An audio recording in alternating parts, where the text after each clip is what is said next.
Welcome to परीक्षा institute. It's me Purushottam Kumar, seat number B2, section number C, class 12। चलिए शुरू करते हैं आज की अपनी क्लास को। 4 नंबर क्वेश्चन है, choose the correct option to answer the following expression. Expression आपका दिया गया है अ क्राउड ऑफ लिसनर, यानी कि श्रोताओं की भीड़ को हम क्या कहते हैं? श्रोताओं की भीड़ को हम कहते हैं यहाँ पर ऑडियंस। ऑप्शन नंबर आपका फर्स्ट जो होगा वो आपका सही होगा।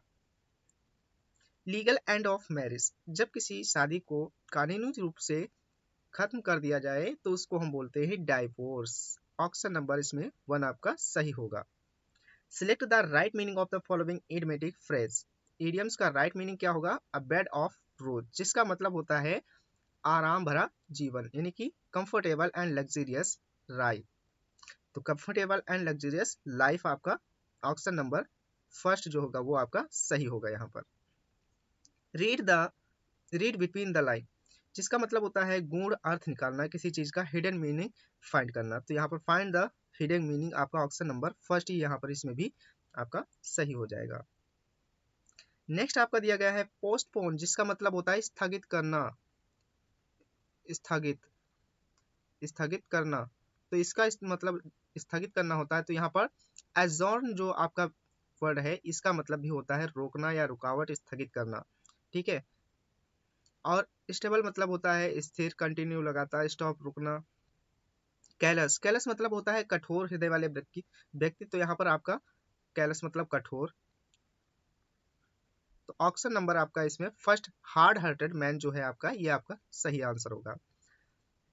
The two buses coiled each other at crossing tomorrow. तो ध्यान रखिए यहाँ पर क्वाइल्ड दिया गया है, यानी कि कॉलिडेड दिया गया है, और जो कि आपका यहाँ पर सेकंड वर्ब दी गई है, पास्ट में है। और पास्ट में कभी भी टुमारो का यूज नहीं होता है। तो ऑप्शन नंबर आपका डी जो होगा इसमें आपकी गलती होगी। यहाँ पर होना क्या चाहिए था? एस्टरडे होना चाहिए था, तब आपका सही होगा। एक्सटेसिम का मतलब होता है यानी कि परम आनंद, परमानंद, जिसका मतलब होता है बहुत ही आनंद विभोर होना। तो ऑप्शन नंबर 1 आपका सही हो जाएगा, डीप सारो। कंपैशन, कंपैशन मतलब होता है दया। तो दया का उल्टा हो जाएगा आपका क्रूएल्टी। ऑप्शन नंबर सेकंड आपका सही होगा यहाँ पर। नेक्स्ट दिया गया change any one of the following sentence into indirect speech. Indirect speech बनाना है तो आपको करना पड़ेगा सबसे पहले रवि का रवि, और सेट टू दिया गया है congratulation you have passed this examination with distinct mark. अब देखो डिस्टिंक्शन मार्क आपका दिया गया है, तो यहाँ पर हो जाएगा Ravi congratulated, congratulated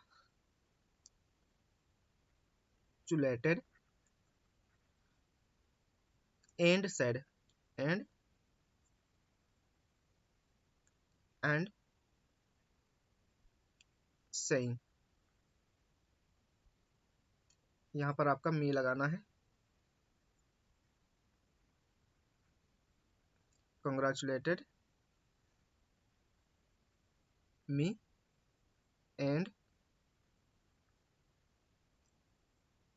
saying that, you को चेंज करेंगे यहाँ पर मी से, आई हैव का हैड, और पासिंग का पासिंग, यानी कि पास्ट का पास्ट आपका लिखेंगे, दिस का दैट हो जाएगा, और एग्जामिनेशन का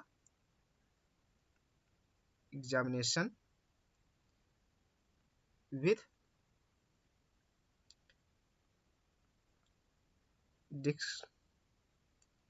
distinction marks.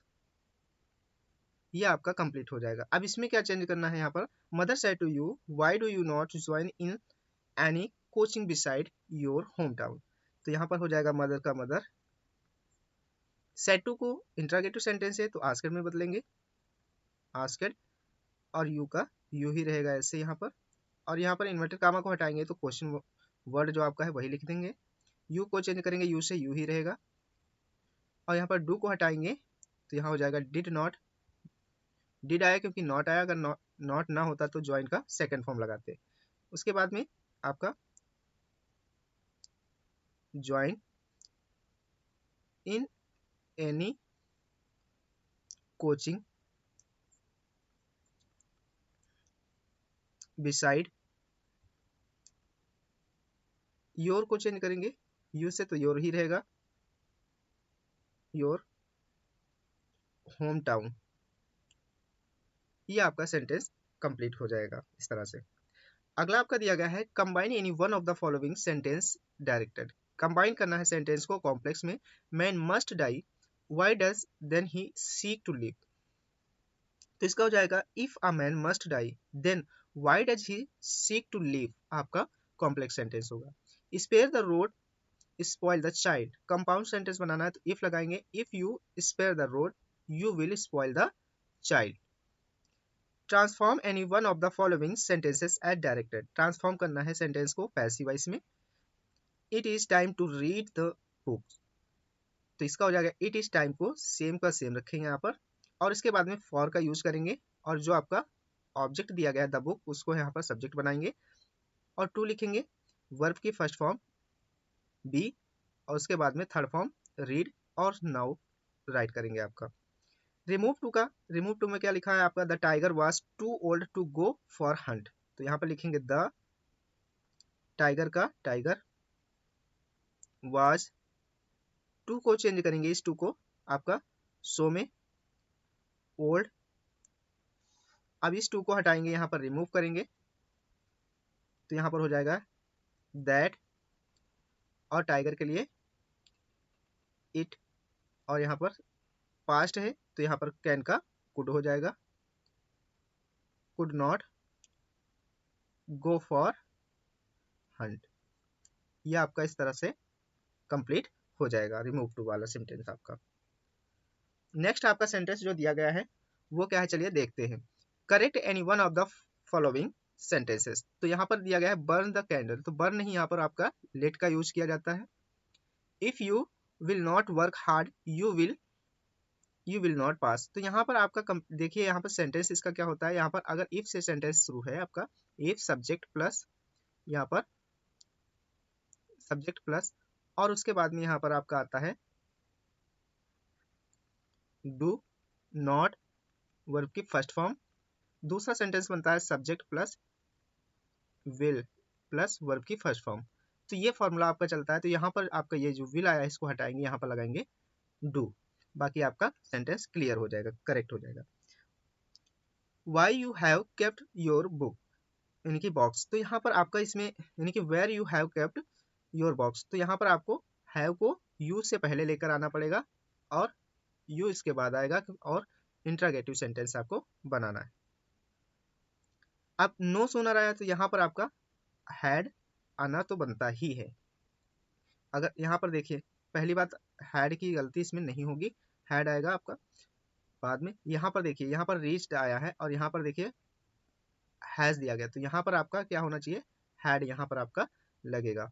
Use any one of the following pair of word in your own sentence to make the difference in their meaning clear. Gate का मतलब होता है आपका द्वार,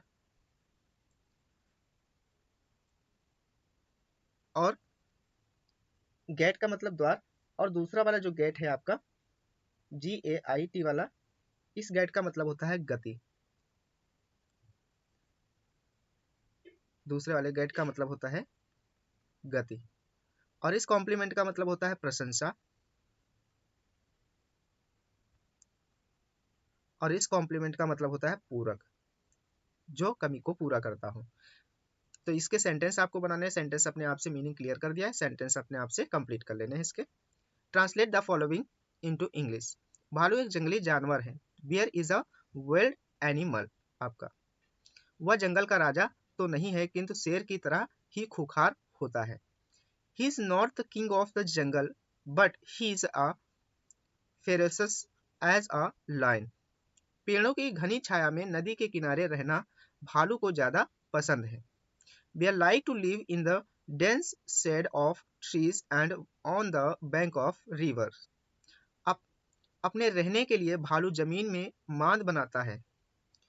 To live, the bear make a den in the ground. शरीर पर बहुत सघन लंबे बाल होने के कारण उसे बहुत गर्मी लगती है। Due to the dense long hair on the body he feels very hot. भालू पालने के लिए पालने वालों को शासन से अनुमति लेना आवश्यक है। To rear a bear the rearer is required to obtain permission from the government. यह मांसाहार पर अधिक निर्भर करता है, मदारी इसे नचाता है। It depends more on a non vegetarian food, madari makes it dance. इसकी नाच छोटे बच्चों को बहुत आकर्षित करती है। It's dance attract small childrens a lot. इसकी नाक और मुख से निकलने वाली आवाज बड़ी डरावनी होती है। The sound coming out of its nose and mouth is very scary. तो इस तरह से आपका ये जो अनसॉल्व का सेक्शन सी था वो कंप्लीट होता है। ऐसे हमारी वीडियो देखने के लिए वीडियो को लाइक कीजिए, चैनल को सब्सक्राइब कीजिए। मिलते हैं